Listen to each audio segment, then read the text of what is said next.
First contact, first strike. The stars had always seemed peaceful to Captain Eliza Frost. That changed the day the synth arrived. Eliza stood on the bridge of the EDS Thunderchild, humanity's first true interstellar battleship. Her gray eyes reflected the holographic display showing Proxima Colony, now nothing but a smoking crater. 15,000 colonists gone in minutes. Status report, she demanded, her voice cutting through the stunned silence of the bridge. Lieutenant Commander Wei cleared his throat. 12 alien vessels detected, Captain. Their energy signatures are unlike anything we've ever seen. The colony defense grid didn't even slow them down. They're broadcasting on all frequencies, Communications Officer Patil announced, fingers dancing across her console. Translators are working. It's a message.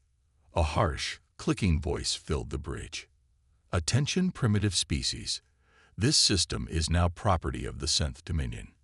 Your resources are claimed. Your technology is obsolete. Surrender or be eradicated. Eliza's jaw tightened. Tactical analysis. Their ships outgun us at least 5-1. Weapons Officer Rodriguez reported. But our phased matter shield technology appears to be something they haven't encountered before. They're scanning us intensively. Eliza nodded. The phased matter shield generator was humanity's ace, a technological breakthrough that had transformed theoretical physics into practical defense. The PMG created a bubble of altered spacetime around the ship, making it nearly impervious to conventional weapons. They're moving toward Earth, Captain, Navigation Officer Singh warned. Estimated arrival in 2 days. Eliza felt the weight of command pressing down on her shoulders. The Thunderchild was supposed to be on its maiden voyage, a shakedown cruise to Alpha Centauri and back. Instead, they were now humanity's first and possibly last line of defense against an alien invasion. All hands, battle stations, she ordered, her voice steady despite the fear clawing at her throat. Navigation, plot an intercept course. Weapons, bring the graviton cannons online. The bridge crew exchanged nervous glances. The graviton cannons were experimental technology, never fired outside of controlled tests. Captain, Executive Officer Commander Hayes said quietly beside her, perhaps we should consider retreating to Earth, coordinating with the rest of the fleet. Eliza shook her head. Earth's fleet consists of atmospheric fighters and orbital platforms. If these synth reach our homeworld, it's over. We need to buy time. She turned to address the entire bridge. Listen up. We're not just fighting for ourselves. We're fighting for every human who has ever lived and every human who might one day be born. The Thunderchild may be outgunned, but we have something the synth don't. What's that, Captain? Asked a young ensign, fear evident in his voice. Eliza smiled grimly. Humanity has faced extinction before. From disease, from climate catastrophe, from our own weapons. Each time, we've adapted, survived, and pushed forward. We don't surrender. We overcome. The ship hummed as its engines powered up, accelerating to intercept the alien armada. Incoming transmission from Earth Defense Command, Patil announced. Admiral Zhao's face appeared on the main screen, lines of worry etched deeply into his weathered features. Captain Frost, you are ordered to fall back. The Thunderchild is too valuable to lose. With respect, Admiral, if Earth falls, nothing else matters, Eliza replied. The Thunderchild was built for this moment. Let us do our job. Zhao's expression hardened, then softened with resignation. Very well, Captain. What's your plan? The synth haven't faced our phased matter technology. We're going to show them why humanity isn't to be underestimated. She cut the transmission with a gesture and turned to her crew. Tactical, target the lead synth vessel. Engineering, divert all non-essential power to the PMG and weapon systems. As the Thunderchild approached the alien fleet, Eliza studied their formation. The synth moved with machine-like precision, their vessels arranged in a perfect geometric pattern. They're scanning us again, Rodriguez reported. Energy buildup detected in their forward weapons arrays. Hold course, Eliza ordered. Let them come to us. The lead synth ship fired first, a blinding beam of energy that struck the Thunderchild head-on. The bridge lights flickered as the phased matter shield absorbed the impact. Shields holding at 94%, reported Engineering Officer Chen from her station. The PMG is performing beyond expected parameters. Eliza allowed herself a small smile. Return fire. Target their propulsion systems. The Thunderchild's graviton cannons discharged, lances of brilliant green energy slicing through space toward the synth vessel. To everyone's surprise, the beams passed directly through the alien shields, tearing into the ship's hull. Direct hit, Rodriguez exclaimed. Their shields, our gravitons passed right through them, as if they weren't there. The damaged synth ship listed to one side, venting atmosphere and debris. The remaining alien vessels immediately altered their formation, moving to protect their wounded companion. They're adapting, Hayes warned. Changing shield frequencies. And now they know we can hurt them, Eliza added. All hands, brace for impact. The synth response was immediate and overwhelming.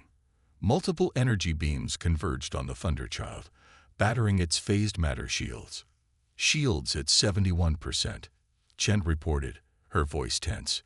PMG temperature rising beyond safe parameters. Eliza gripped the arms of her command chair. Evasive maneuvers. Pattern Delta 7. The Thunderchild twisted and turned, banking hard to avoid the concentrated fire, but there were too many synth ships. Too many weapons tracking them. Another hit rocked the vessel, sending crew members sprawling across the bridge. Shields at 58%, Chen called out. Captain, we can't take much more of this. Eliza's mind raced. They'd discovered a weakness in synth defenses, but they couldn't outgun the entire fleet. They needed a different approach. Navigation. Set course for the asteroid belt, she ordered. Maximum speed. Captain? Singh questioned. Just do it. Communications. Send a coded transmission to Earth Defense Command. Synth shields vulnerable to graviton particles. Modify all weapons accordingly. As the Thunderchild accelerated toward the asteroid belt between Mars and Jupiter, the synth ships pursued, continuing their relentless assault. Engineering. I need more power to the engines, Eliza demanded. I'm giving it everything we've got, Captain, Chen responded, diverting power from life support on lower decks. The ship shuddered as another blast struck them from behind. Shields at 43%, Chen reported grimly.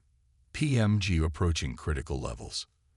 They were nearly at the asteroid belt now, a chaotic region of space filled with rocks ranging from the size of pebbles to small moons. Navigation, on my mark. Execute maneuver Prometheus, Eliza ordered. Singh paled. Captain, that maneuver hasn't been tested outside of simulations. No time like the present, Eliza replied with a tight smile. Mark.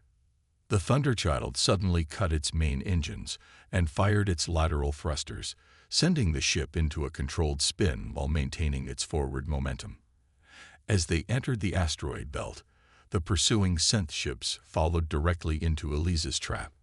Now, Rodriguez, weapons free. Target the largest asteroids in their path. The graviton cannons fired again, not at the synth ships, but at several massive asteroids. The energized particles superheated the rocks, causing them to explode into thousands of deadly fragments that peppered the alien vessels.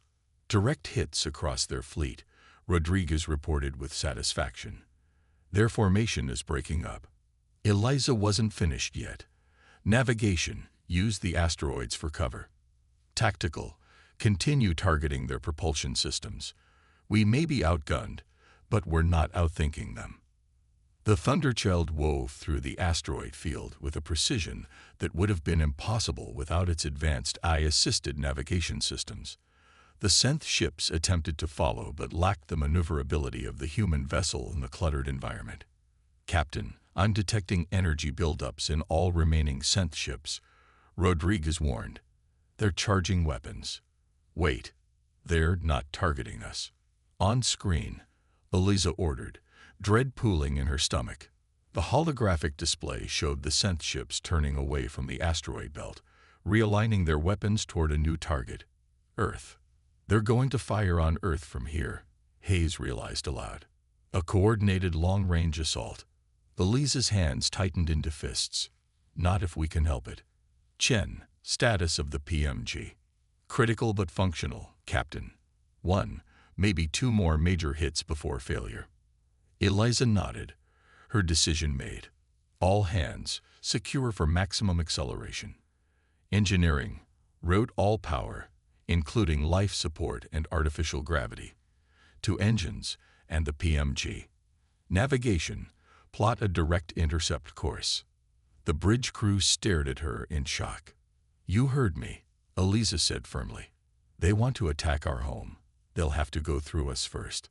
As the artificial gravity disengaged, Eliza felt herself floating from her chair, held in place only by her safety harness. Around her, the bridge crew secured themselves as best they could. Course plotted, Singh reported. Intercept in 30 seconds at maximum acceleration. Execute, Eliza ordered. The Thunderchild surged forward, its engines burning white-hot as it raced to position itself between Earth and the synth fleet. Eliza knew they might not survive what came next, but if they could block even a portion of the synth attack, Earth might stand a chance. Synth energy weapons charging to maximum, Rodriguez reported. Impact in 10 seconds. Eliza closed her eyes briefly. It's been an honor serving with all of you. Just as the synth weapons reached full charge, the sensors blared with new alerts. Captain, Patel shouted. Multiple new signatures detected. They're coming from behind Earth's orbit. The tactical display updated to show 7 massive vessels, each dwarfing even the largest synth ships, emerging from what appeared to be tears in the fabric of space itself. Synth fleet is breaking formation, Rodriguez reported, bewilderment in his voice. They're retreating. Before anyone could react, a transmission came through on all frequencies, a melodious, multi-tone voice unlike anything human. People of Earth, we are the Galactic Concord. The time of isolation ends. The time of joining begins. The Galactic Revelation.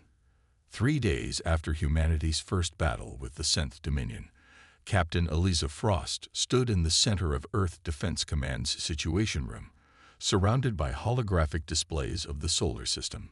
Red markers indicated the current position of the synth fleet, which had retreated to the orbit of Neptune following the arrival of the mysterious vessels.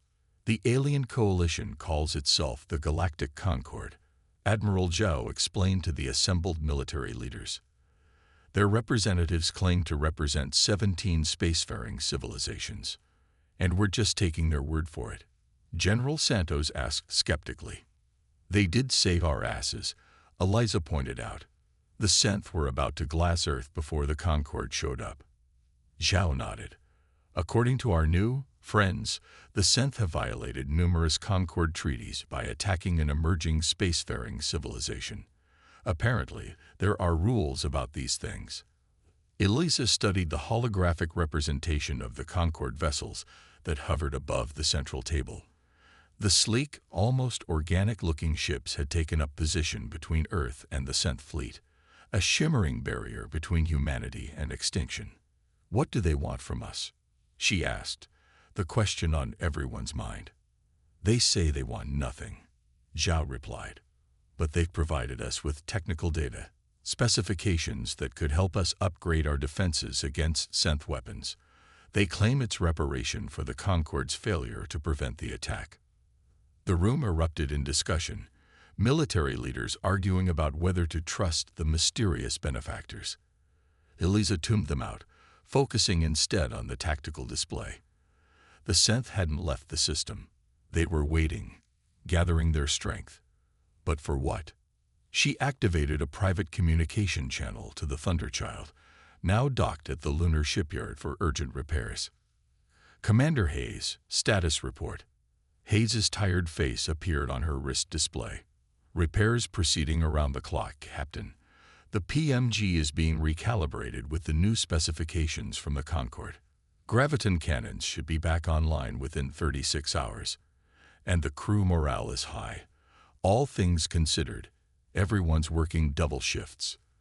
They know what's at stake. Eliza nodded. Keep me updated. Frost out. She returned her attention to the ongoing debate, just as Admiral Zhao slammed his hand on the table for silence. Enough. We don't have the luxury of debating this. The Synth destroyed Proxima Colony and nearly wiped out Earth. If the Concorde is offering help, we take it. He turned to Eliza. Captain Frost, your ship detected a vulnerability in synth shields.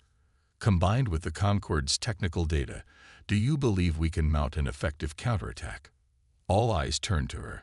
Eliza took a deep breath. Yes, sir. The synth weren't expecting our graviton particles to penetrate their shields. They've likely adapted by now, but the principles in the Concorde data suggest we can modify our approach to stay one step ahead. She stepped forward, highlighting the synth fleet on the display. They're regrouping, but they're also vulnerable. They expected an easy conquest and encountered unexpected resistance. We need to strike before they fully recover. With what? General Santos scoffed. The Thunderchild is our only ship with the necessary technology, and it's currently in pieces. Not anymore, Zhao interjected. The lunar and orbital shipyards have been working around the clock implementing the Concorde specifications. 4 vessels have already been retrofitted with prototype phased matter generators and modified weapon systems. Eliza's eyebrows rose in surprise. 4 ships in 3 days. That's impossible. The Concorde provided manufacturing techniques we've never seen before, Zhao explained, and they've been helping. Their drones have been assisting in the retrofit process. An uneasy murmur spread through the room. The implied technological gap between humanity and the Concorde was unsettling. Captain Frost, Zhao continued, given your experience with both synth tactics and our new technology, I'm placing you in command of this strike force. Your mission is to push the synth out of our system. Eliza felt the weight of responsibility settle on her shoulders again. Understood, Admiral. When do we depart? As soon as the Thunderchild is combat ready. The other ships will be ready to rendezvous at Neptune's orbit in 24 hours.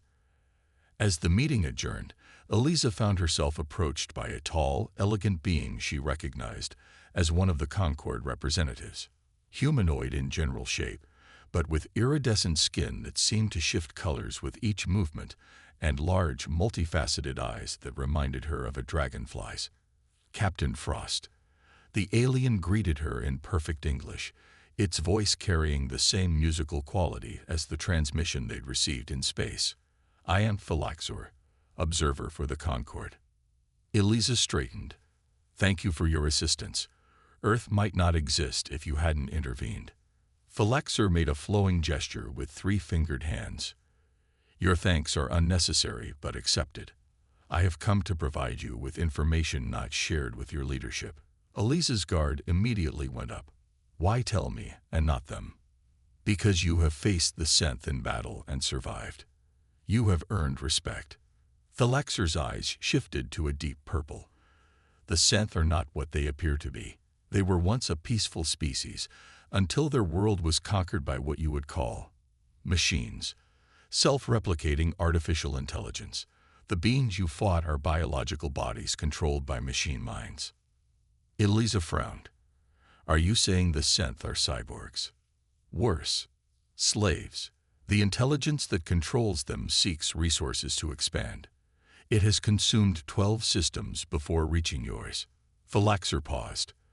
The Concorde has been fighting a shadow war against this intelligence for centuries. Your unexpected resistance has created an opportunity we cannot waste. An opportunity for what? To strike at their core. The main fleet approaches. What you faced was merely a scouting force.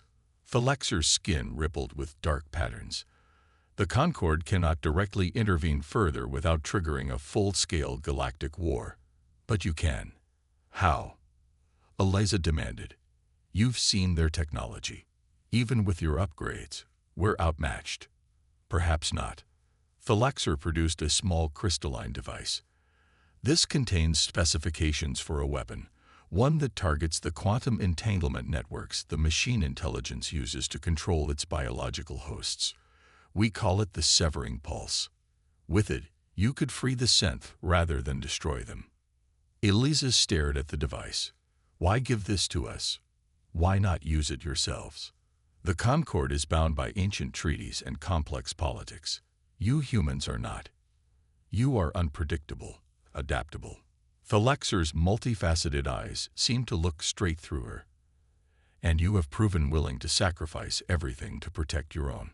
We believe you will do what must be done. 20 hours later, the retrofitted Earth fleet approached Neptune's orbit, led by the Thunderchild. The 5 ships moved in tight formation, their newly upgraded systems humming with power. Synth fleet detected, Rodriguez announced. 27 vessels, including what appears to be a command ship 3 times the size of anything we encountered previously. Eliza studied the tactical display. The Concord vessels had withdrawn to the edge of the system as promised, observing but not intervening. All ships, maintain formation. She ordered over the fleet channel. Remember your training. Their shields can't stop our graviton weapons if we modulate the frequencies correctly. She turned to Hayes. Status of the severing pulse. Online, Captain, he replied. But as the Concord warned, we'll need to get much closer to the command ship for it to work. That's the plan. All ships prepare for combat. Enable PMGs and charge weapons. We go in fast and hard. The Earth fleet accelerated toward the waiting Synth Armada. This time, there would be no element of surprise. The Synth knew what the humans were capable of.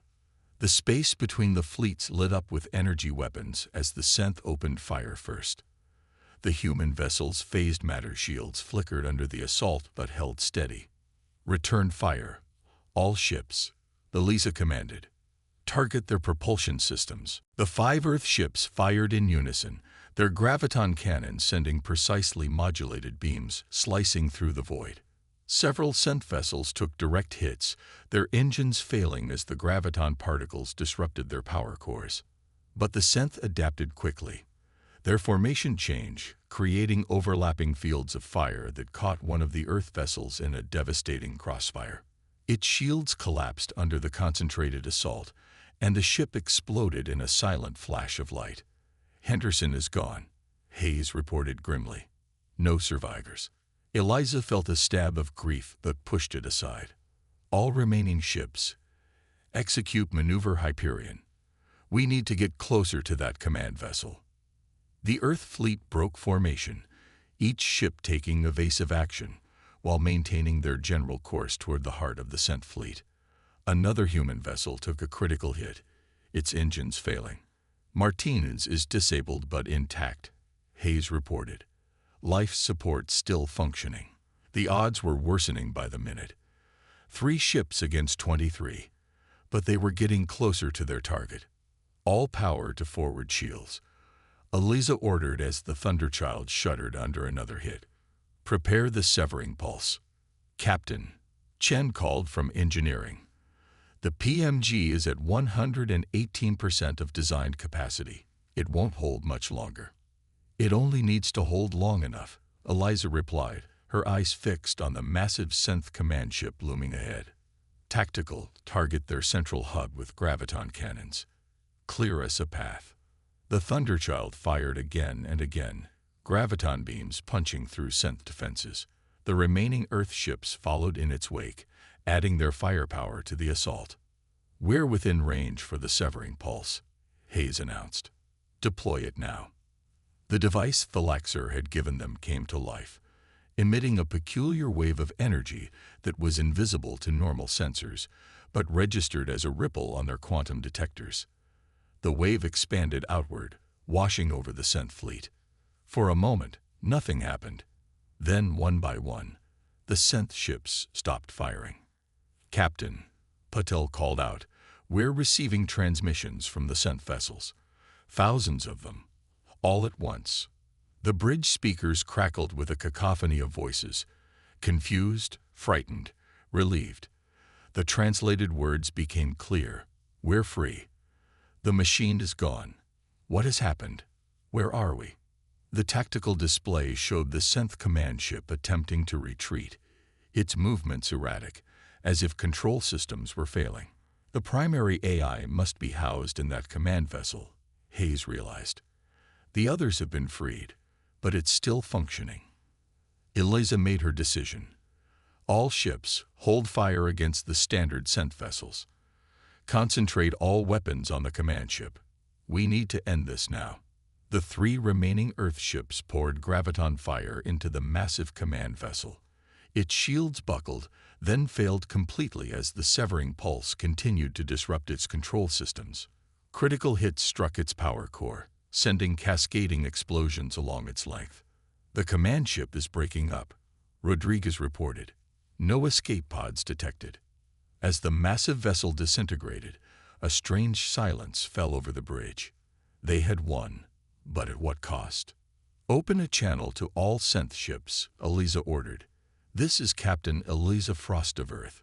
The intelligence that controlled you has been destroyed. We offer assistance to any vessel in need of aid.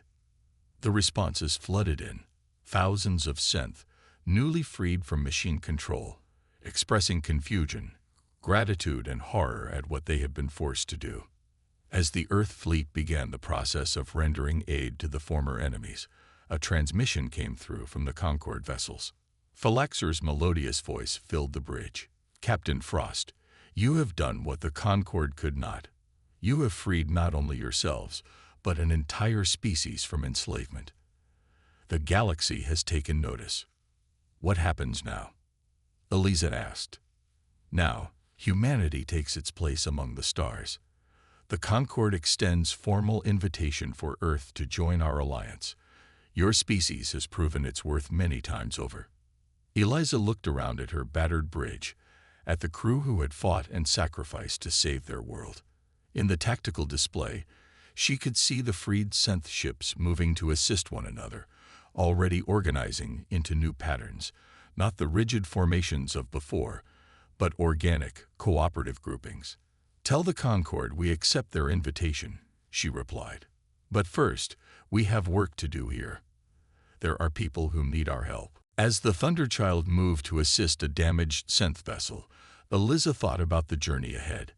Humanity had faced its first interstellar crisis and emerged not just victorious, but transformed. They had entered the galactic stage not as conquerors or victims, but as liberators. The stars no longer seemed peaceful to Eliza Frost. They seemed full of possibility.